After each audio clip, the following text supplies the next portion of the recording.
There is a deep pain that lives inside people who were taught that love must be earned through self-abandonment. Long before they learned how to speak their truth, they learned how to silence it. Long before they learned how to ask for what they needed, they learned how to become what everyone else needed them to be.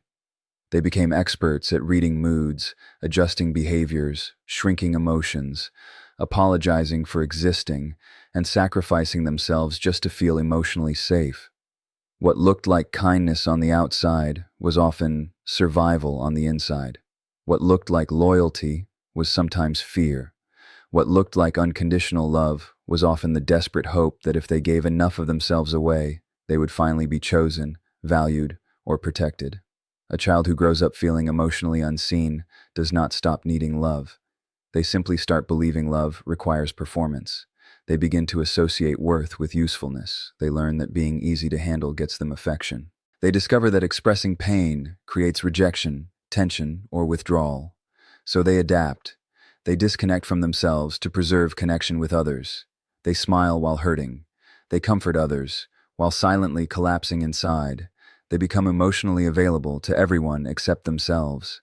And then one day, years later, they are told to choose yourself, as if it is simple, as if it is natural, as if the nervous system does not panic the moment they stop prioritizing everyone else.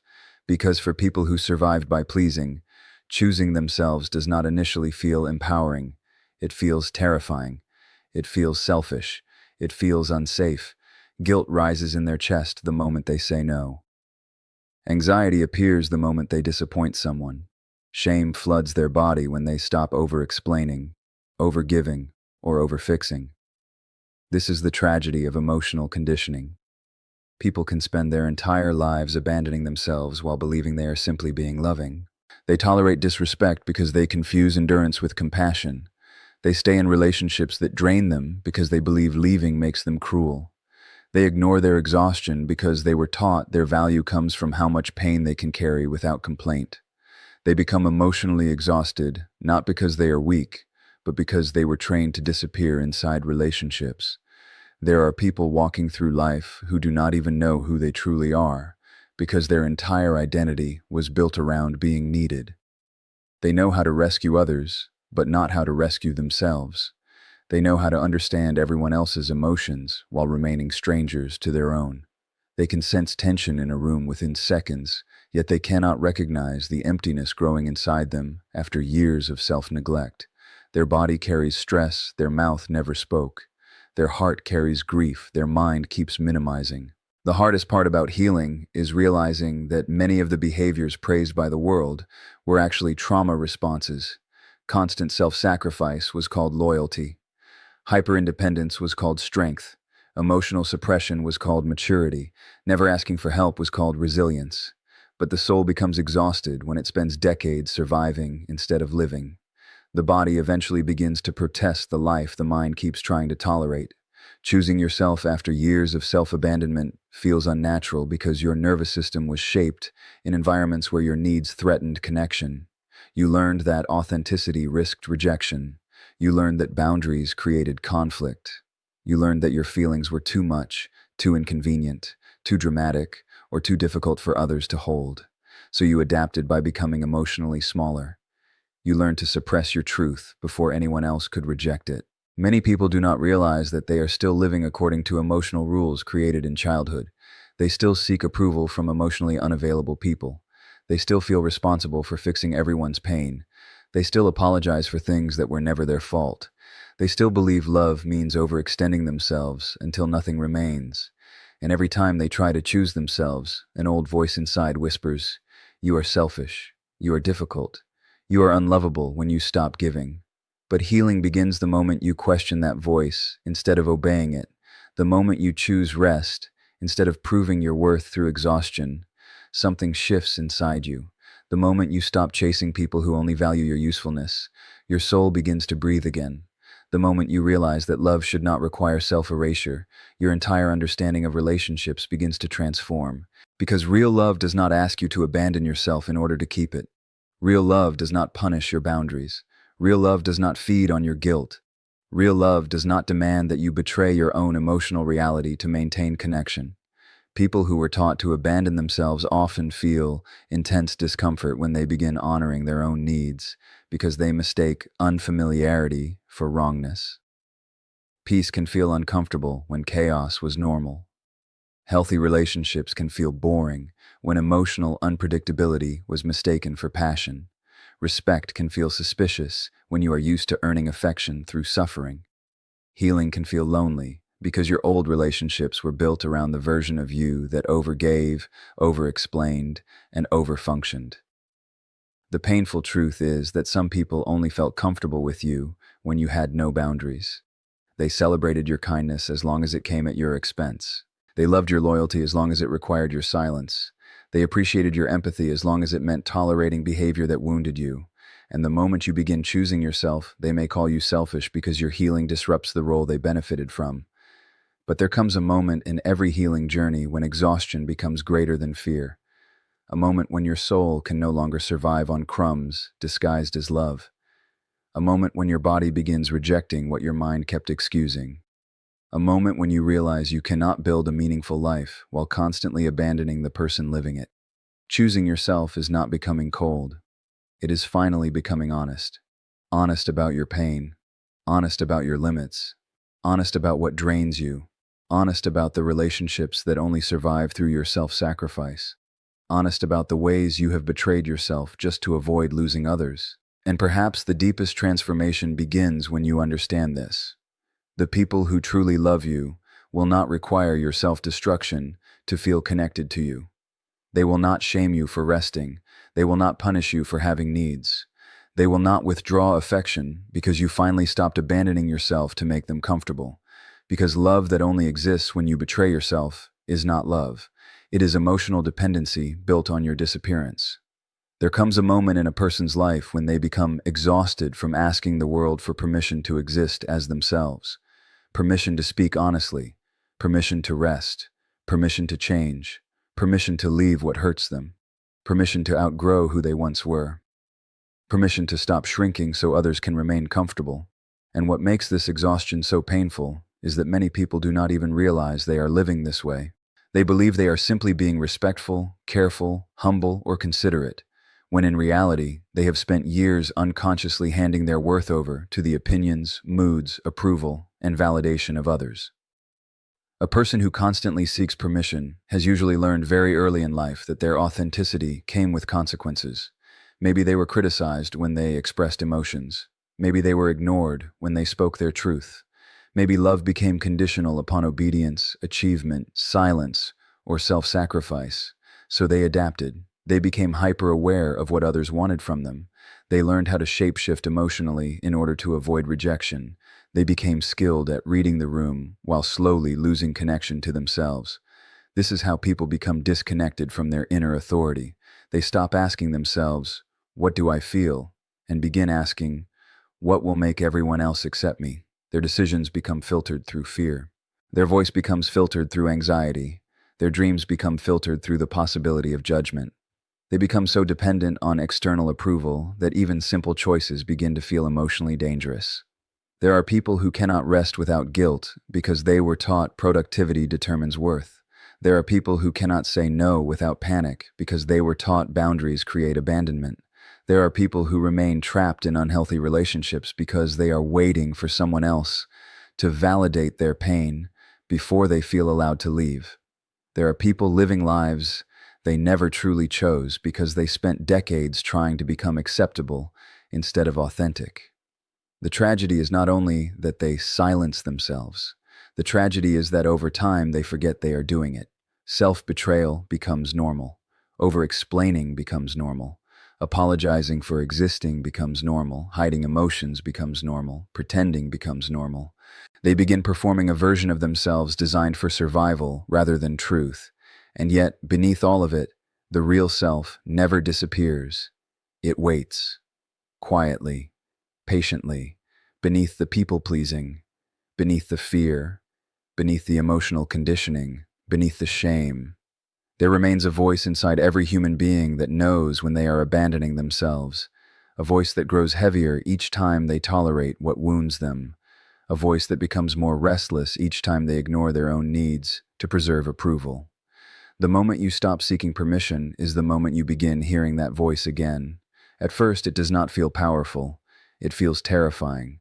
Because when you have spent your life emotionally dependent on approval, choosing yourself feels like danger. Saying what you truly feel feels risky. Setting boundaries feels cruel. Walking away from disrespect feels selfish. Trusting your instincts feels arrogant. You have been conditioned to believe that your value comes from being agreeable, needed, useful, or easy to control. So the first moments of reclaiming your inner power often feel uncomfortable rather than empowering. Your nervous system reacts as if you are doing something wrong, simply because you are doing something unfamiliar. Guilt rises, fear rises, doubt rises. You question yourself constantly. You wonder if you are being too much, too emotional, too distant, too difficult. But what you are actually experiencing is withdrawal from a lifetime of self-abandonment. There is a profound difference between being kind and betraying yourself. Many people confuse the two because they were never taught healthy self-respect. They believe love means constant sacrifice. They believe compassion means endless tolerance. They believe being a good person means enduring mistreatment without complaint. But the soul cannot thrive in a life where it is constantly silenced for the comfort of others. Inner power begins returning the moment you realize you no longer need permission to protect your peace. You do not need permission to leave conversations that drain you. You do not need permission to outgrow relationships that only survive through your suffering.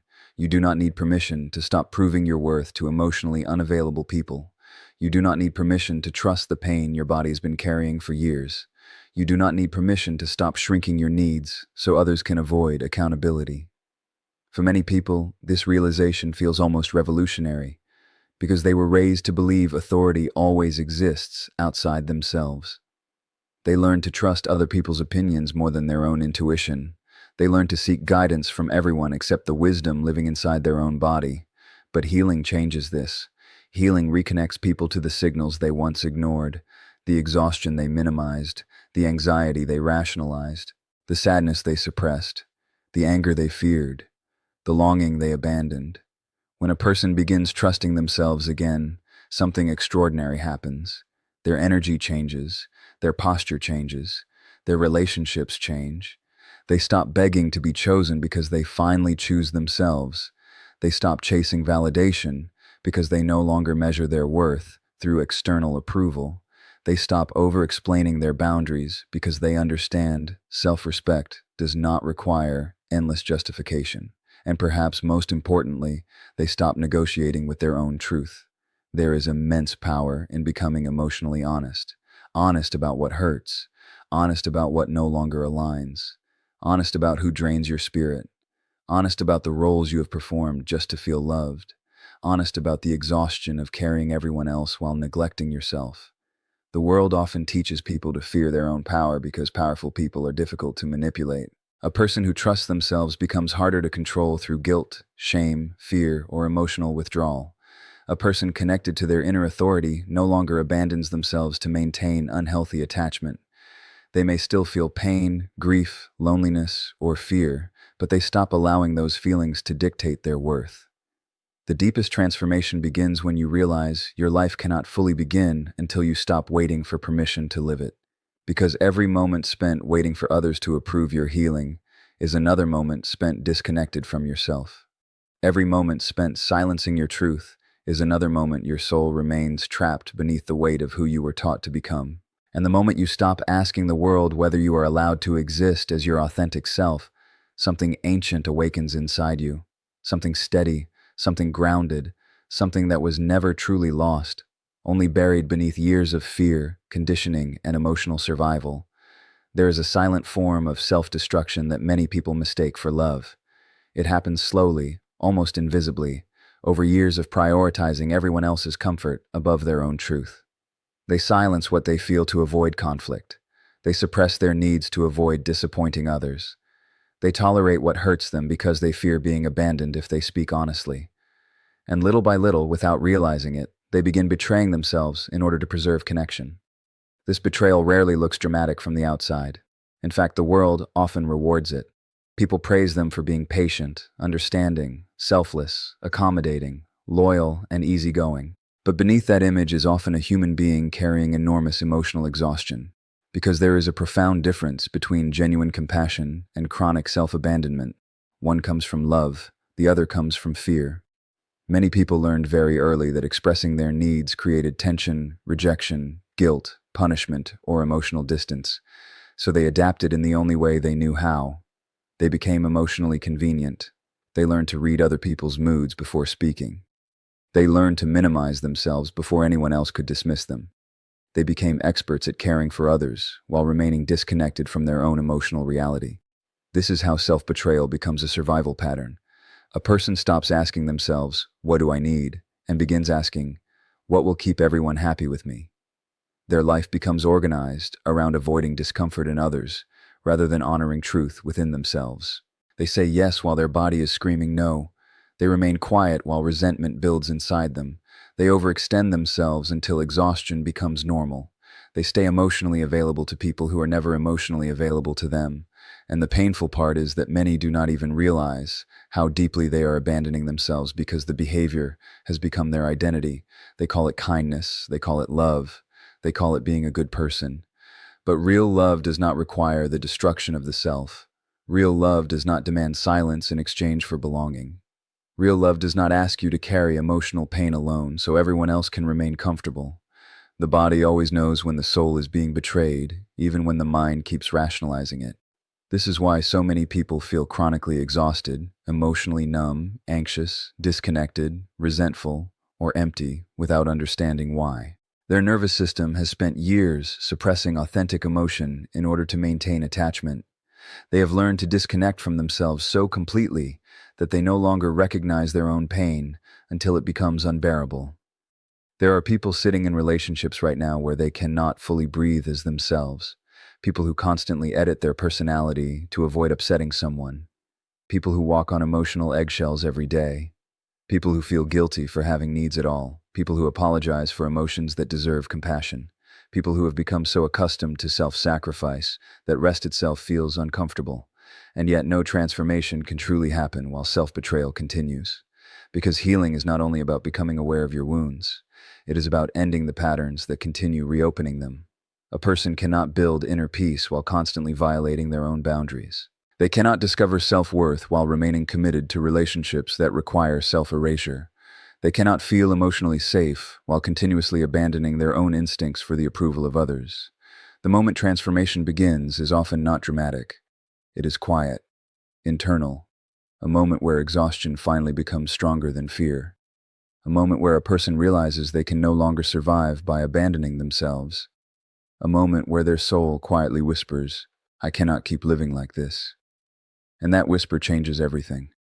Because once a person begins recognizing the ways they betray themselves, they cannot unsee it. They notice how often they say yes when they mean no. They notice how frequently they suppress anger to appear agreeable. They notice the grief that comes from never feeling truly seen because they never truly show themselves. They notice how much energy is spent maintaining roles, masks, performances, and emotional survival strategies. For many people, the greatest fear is not losing themselves. It is losing others when they stop abandoning themselves. Because unhealthy relationships often depend on one person's silence, overfunctioning, caretaking, or emotional suppression. The moment a person begins honoring their needs, certain dynamics begin to crack. People who benefited from their lack of boundaries may resist their growth. Some may call them selfish, difficult, changed, cold, unreasonable. But what often upsets people is not your cruelty. It is your refusal to continue sacrificing yourself for their comfort. There is something profoundly painful about realizing how much of your life was spent trying to earn love by neglecting yourself, realizing how often you tolerated disrespect because you feared loneliness more than mistreatment, realizing how many times you betrayed your intuition because you wanted to believe someone would eventually change, realizing how deeply you abandoned your emotional truth just to preserve attachment. But there is also something profoundly liberating in finally stopping. Transformation begins when you allow your needs to matter. Not more than everyone else's humanity, but equally to it. It begins when you stop believing your emotions are inconveniences. It begins when you understand that boundaries are not punishments. They are forms of self-respect. It begins when you stop apologizing for requiring honesty, reciprocity, safety, effort, or care. The deepest healing occurs when a person no longer measures love by how much suffering they can endure, because many people were conditioned to associate pain with devotion. The more they sacrificed, the more valuable they believed they were. The more they tolerated, the more worthy of love they hoped to become. But suffering for others does not create healthy connection. It creates emotional imbalance where one person slowly disappears while trying to keep everyone else comfortable. And eventually, the soul reaches its limit. Eventually, the body begins resisting what the mind keeps excusing. Anxiety increases, exhaustion deepens, emotional numbness spreads, resentment quietly grows beneath forced smiles. The person who once gave endlessly begins feeling disconnected from life itself because they have spent too many years disconnected from themselves. Real transformation begins the moment a person decides their inner truth matters more than maintaining false peace. The moment they stop confusing silence with harmony. The moment they stop abandoning their needs to avoid rejection. The moment they realize that losing themselves is far more painful than losing people who only loved the version of them that never had boundaries. Because the truth is, the right people will not require your self-betrayal to stay connected to you. They will not shame your healing. They will not punish your honesty. They will not weaponize your needs against you. And the more deeply a person understands this, the more impossible it becomes to continue living a life built around emotional self-abandonment, because once the soul remembers what dignity feels like, it can no longer comfortably survive inside relationships that require its silence to function.